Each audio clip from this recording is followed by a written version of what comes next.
Hey Violet, how's it going? You got a minute? Mind if I talk to you about something? Nora? Sure, I'm free. What's up? I've been doing some thinking, and it's your mom and dad's 50th wedding anniversary this year, right? I wanted to speak to you about it. You see, we've got a little idea we wanted to pitch to you.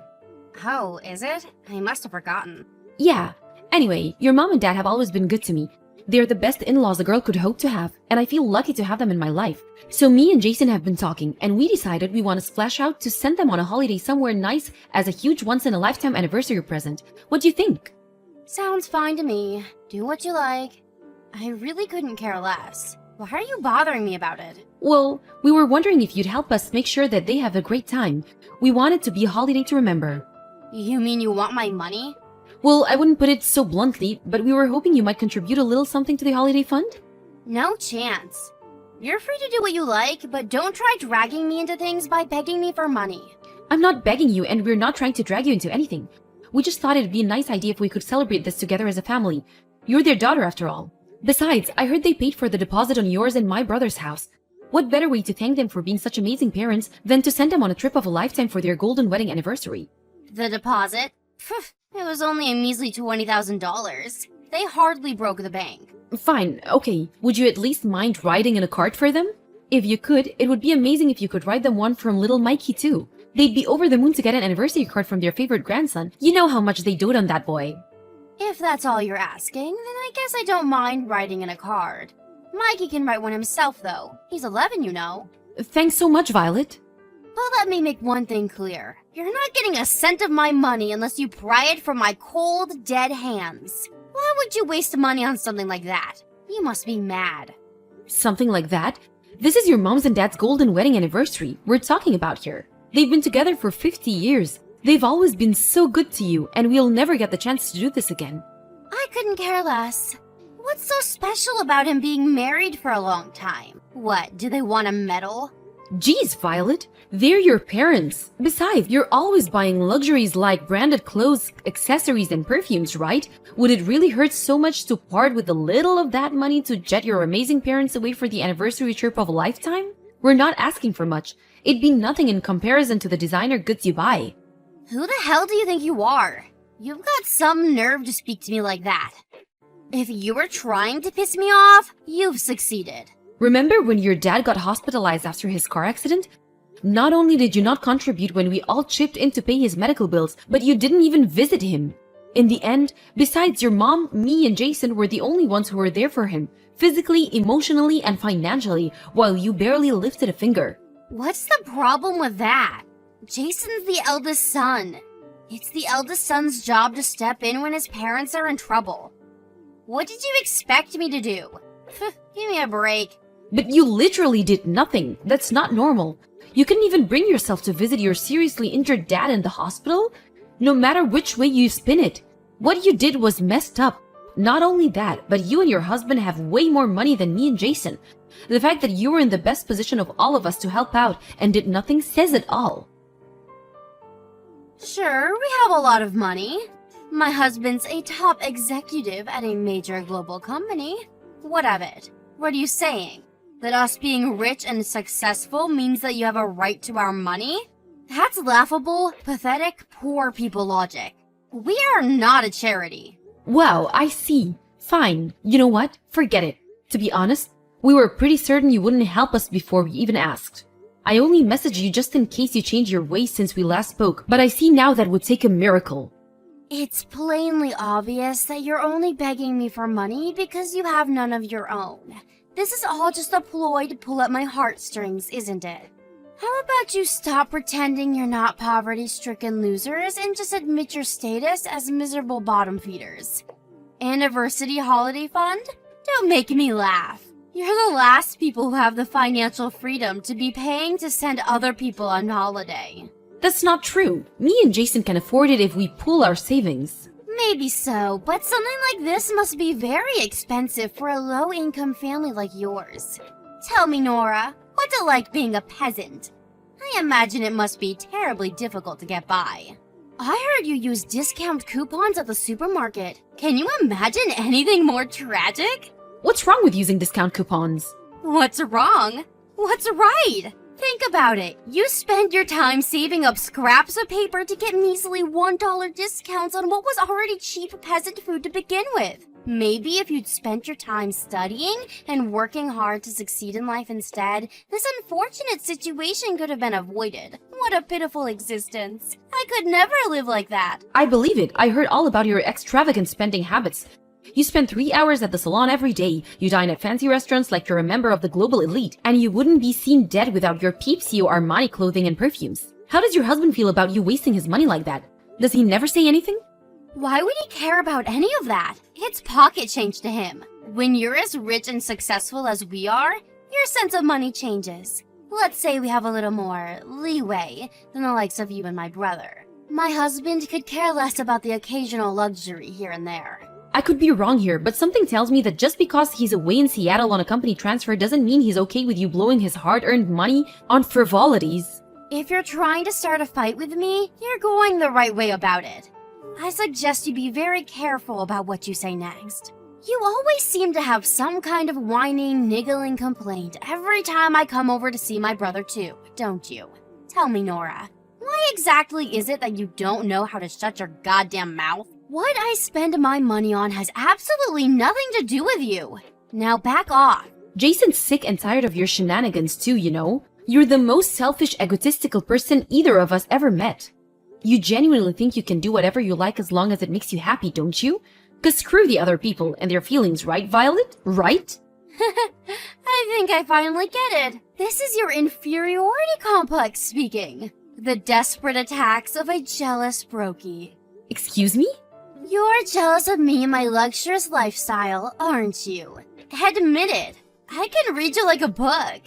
That's why you come at me out of nowhere, frothing at the mouth like some rabid attack dog. Poor people make me sick. Have you no shame? Do you have no notion of how despicable it is to pester people for money like this? Or do you just not care? I've had enough of this. Your views on the world are too twisted for me to have any kind of meaningful conversation with you.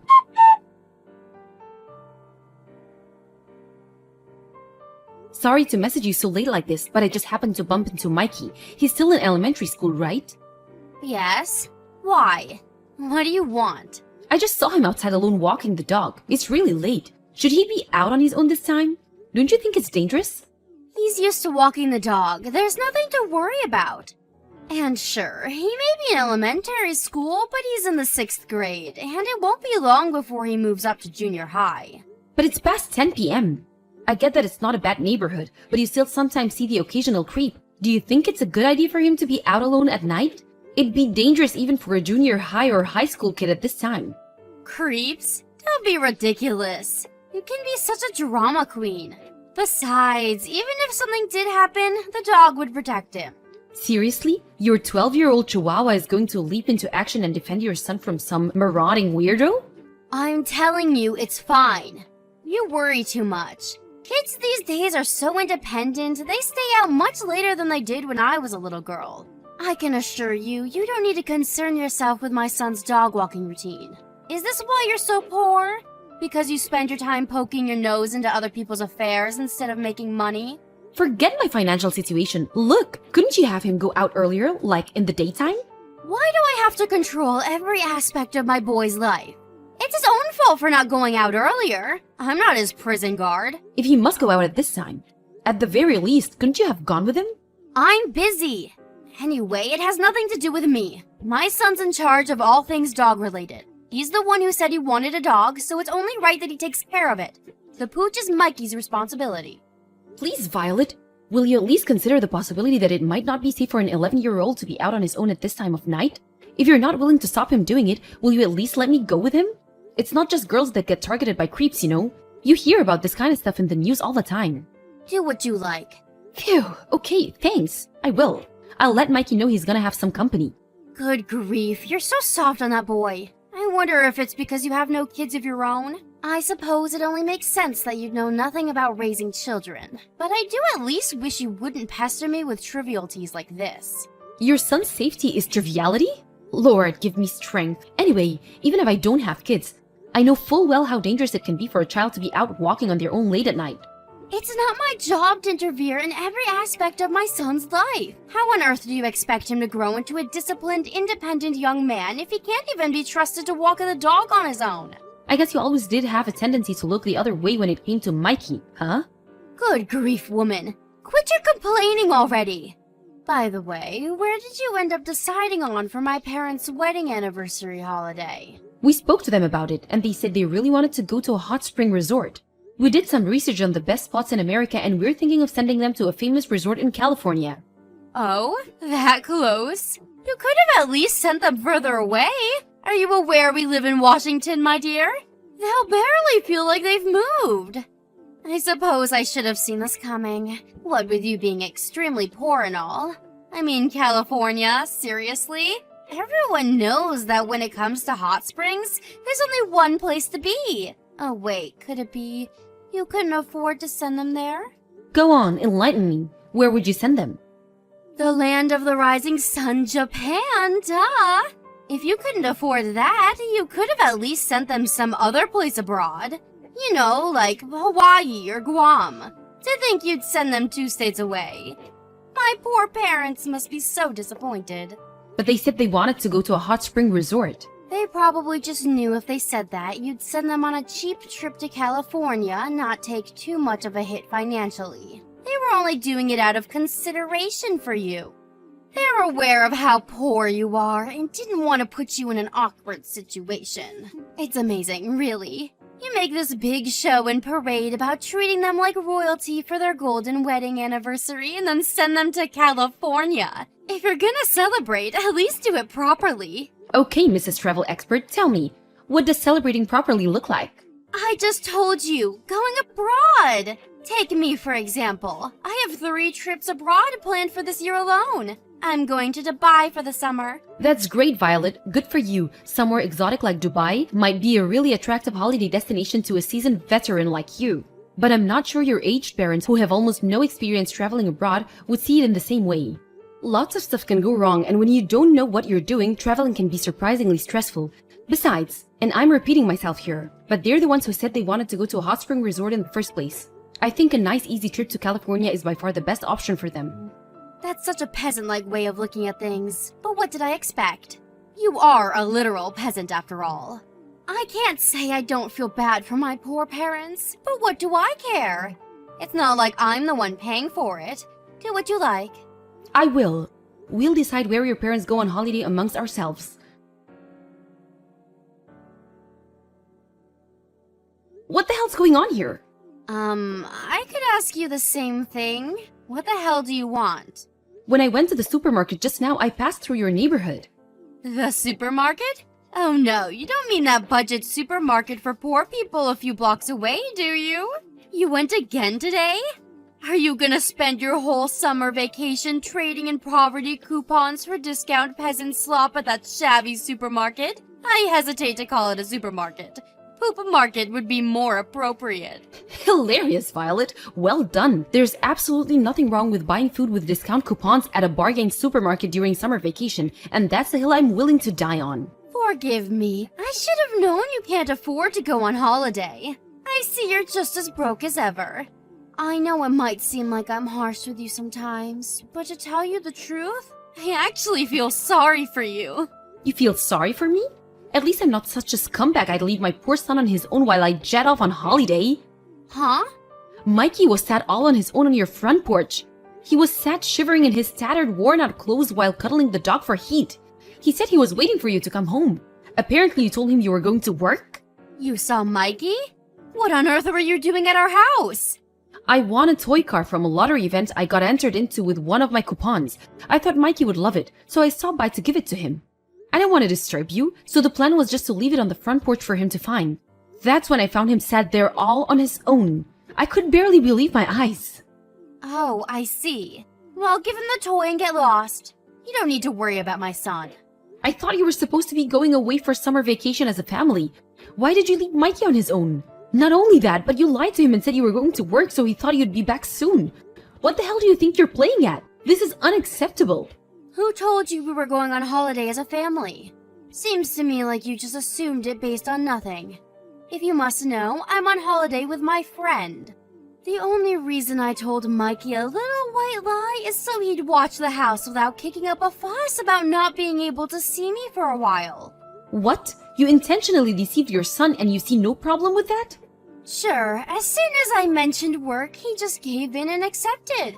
If I'd have told him I was going on holiday to Dubai with my girlfriend, he'd only have gotten jealous and thrown a tantrum because he wanted to come. I can't believe you. How long has it been since you left for Dubai? Have you no shame? How could you leave your 11-year-old son on his own like this? Take a chill pill, sweetie. He's more than capable of watching the house on his own at his age. Maybe, just maybe I could understand if you left him for a single day if you had urgent business to attend to. But to leave him on his own while you fly aboard to go on a freaking holiday? Who does that? Does he at least have enough food or money to buy some? He was absolutely starving when I found him. I'm sick of your incessant whining. Would you put a lid on it already? Of course he has everything he needs. What do you take me for? Oh, I don't know. The kind of person who leaves their son on his own to fly halfway across the world to sunbathe with her girlfriend? Besides, I know you're lying. He asked me to look at the inside of the house. It was hard to see anything beyond the mountains of maggot-infested garbage, and I definitely didn't see anything resembling money or edible food. Who do you think you are? How dare you enter my house without my permission? I'm taking Mikey back to our house. The dog too. I'm gonna run him a nice warm bath and cook him some supper. He doesn't look like he's eaten anything in days. Quit sticking your nose into my family's business. You'll do no such thing. I'm not listening to a word you say. I feel so sorry for Mikey. I can barely bring myself to look at him in this state. His clothes are worn out. His face has no color. I've seen healthier looking homeless people. Don't worry about us. Just carry on enjoying your precious holiday. I wouldn't want you getting an uneven tan on my behalf. Goodbye. You better have taken my son back to his home where he belongs. Did you? Yes, I took him back home. He's with your husband. What? My husband came back from his work transfer? Little Mikey was in such a horrible state, I had no choice but to call him. When I explained the situation, he apologized and said he'd be on the next flight home. I didn't have his number, so I had to call your mom first. No! What have you done? How many times did I tell you not to stick your nose in my goddamn business? You will pay for this! I must say, it looks like someone's been a very naughty girl. Your husband had no idea about your trip to Dubai, did he? But I did tell him I'd be away from the house for a little while. Maybe so, but you lied again, just like you always do. He said you told him you were going on a business trip. What's worse, you told him you were hiring a babysitter so he didn't need to worry about Mikey being on his own. That's what you told him, isn't it, Violet?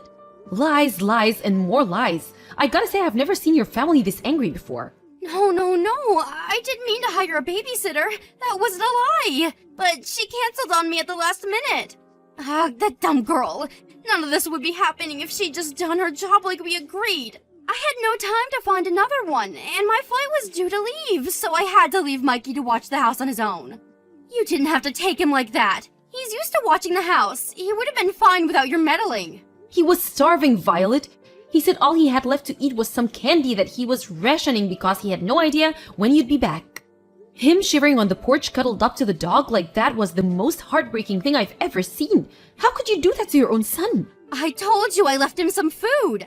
He probably just ate it all on the first day. That's hardly my fault. Really? I wonder if it might have had something to do with you lying that you were going to work. He probably expected you to come back that night. Besides, there's no way you left him enough to cover your entire holiday. Now, to change the subject a little, your husband says he noticed you've been blowing his money by indulging in every possible luxury under the sun. You've been lying to him this whole time. What are you talking about? Your wasteful spending habits, obviously. You covered up your husband's rapidly shrinking bank balance with a pack of shameful lies. Repair costs for the roof, money for Mikey's medical bills. Lie after lie after lie, with not so much as a hint about how you were actually spending it on designer goods and fancy restaurants. What was it you said back then? My husband could care less about the occasional luxury here and there? Well, it turns out he could. And what's more, you obviously knew he would. Because you felt the need to hide it from him. Forget that. The real question here is, what the heck does any of this have to do with you? This is our problem, for us to discuss. It has nothing to do with you. Just who the hell do you think you are? Quit sticking your nose where it's not welcome. That's not everything you lied about either. I know all about the dog too. Apparently you were the one who wanted a chihuahua. But you got bored of looking after it a few months after you bought it, so you stopped caring for it altogether. leaving Mikey, who thankfully, unlike you, is a decent human being with a heart, to care for it all on his own. How does it feel knowing your 11-year-old son has more sense of responsibility than you? I get it. My brother Jason's probably mad at me, isn't he? I bet this is all coming from him. Admit it, you're just his mouthpiece. Here's what I'm going to do. I'm going to come over and see him as soon as I get back from Dubai, and I'll hear out everything he has to say. Can you please tell him to put a lid on this endless whining for the time being? Jason's far from being the only one who's mad with you. I'm acting your husband's mouthpiece here too. My husband? Mad doesn't do it justice. This goes beyond mere anger. He's absolutely livid. I've never seen him like this. And who can blame him? You've behaved despicably, forced to jump on the next flight home on a moment's notice from his work transfer out of state after finding out his pathological liar of a wife abandoned his son to jet off to Dubai, probably causing all sorts of problems for his company. And if that wasn't bad enough, he then realizes she's been spending his money like it grows on trees behind his back for God knows how long. Is he really that angry? He's so infuriated he looks ready to explode at any moment. He's even saying divorce is on the table. What? Divorce? Isn't that a bit drastic? Why would he go straight to divorce? Surely we can talk this through. I don't know. Jeez, whatever could it be? Maybe it has been something to do with him messaging you every day to ask how Mikey was doing, and you telling him barefaced lies by pretending you were actually with him, and that he was absolutely fine? I don't know, Violet. Do you think it could be that? Maybe? Just maybe? You obviously knew what you were doing was wrong. Otherwise, you wouldn't have lied about it. Wrong! Mikey really was fine! If you think the disheveled, malnourished mess I found shivering in the cold on your front porch was anything resembling fine, I suggest you go and get your eyes checked out right now. Actually, scratch that. You need to see a shrink. 'Cause you've got a screw loose. Your husband's talking about divorcing you and taking you to the court over custody of Mikey, and if we're honest, after what you did, he'll almost definitely win. I think you should start preparing yourself for your inevitable ejection from the premises when you get home. What? He's gonna kick me out of the house now? Isn't this all too much too soon? What happened to reasonable discussion? It went out the window the moment you decided to abandon your 11-year-old son to go on holiday. Let's hope he lets you gather your belongings when you get back. Maybe if he's feeling extra kind, he'll let you camp out in the yard. Look, fine. I admit it. It could be argued that I told my husband a few too many lies. But even still, don't you think going straight from zero to divorce is a bit drastic? Is he okay with me being homeless? Are you? Could you really sleep at night with me out on the streets? Yes, we're all in agreement. It wouldn't bother us in the slightest. And sure, we'd sleep like babies, thanks. No one here wants to help you. You don't have a single sympathizer in this family. We'd sooner throw our money into a black hole than waste it on a selfish, arrogant narcissist like you. After that, Violet booked the next flight home from Dubai in a frenzied panic and showed up at the house the next day. Apparently, she showed up with a suitcase full of flashy souvenirs in an attempt to win her husband over. But the fact she bought them with his money just made him even angrier, and he refused to let her set foot inside the house. Collapsing into a crumpled mess on the front lawn, she stayed outside the house for several hours crying, screaming, and begging her husband to forgive her. Naturally, he completely ignored all of it, having no intention of forgiving her for as long as she lives. He continued with the divorce proceedings as planned. The two of them went through divorce court, and while I don't know about the finer details of the ruling, I don't know that her husband won full custody of Mikey, and the two of them immediately moved as far away from her as they possibly could. Both Mikey's mood and physical condition improved remarkably with a few days of moving in with his dad, and now he's been bright, energetic, healthy young man, and he always should have been. Mikey wasn't the only one who moved in with his dad. His beloved dog came with him too. He walks him every day without fail. My sister-in-law Violet, on the other hand, who had already been kicked out of her parents' house without a single dollar to her name as a result of her reprehensible behavior, had the gall to show up at mine and her brother's Jason house, begging for money. She got on her knees before us and pleaded, "I need money, please. It doesn't have to be much, please. I'm begging you." My husband, who must have been in an extra kind mood that day, tossed $1 on the ground before her, before saying, "Never come anywhere near me or my family again." Oh, the irony? To think her entire life now rested on $1 after she used to make fun of me for using coupons to get discounts for the same amount at the supermarket. I'm not sure if it was because she suddenly realized how pathetic she was in a rare moment of self-awareness, but in any case, she slowly got up and trudged away, broken and dispirited, her energy and vigor gone. As we watched from behind as she walked out of our lives forever, it was obvious how gaunt and malnourished she'd become. Her confident, self-assured attitude was now nothing but a distant memory. I don't know what happened to her after that, but one thing's for sure, she needed help. There's a satisfying irony in someone who stopped at nothing to avoid helping others suddenly being in dire need of outside support. I hope she realizes what an arrogant, selfish fool she's been, but I'm not holding my breath.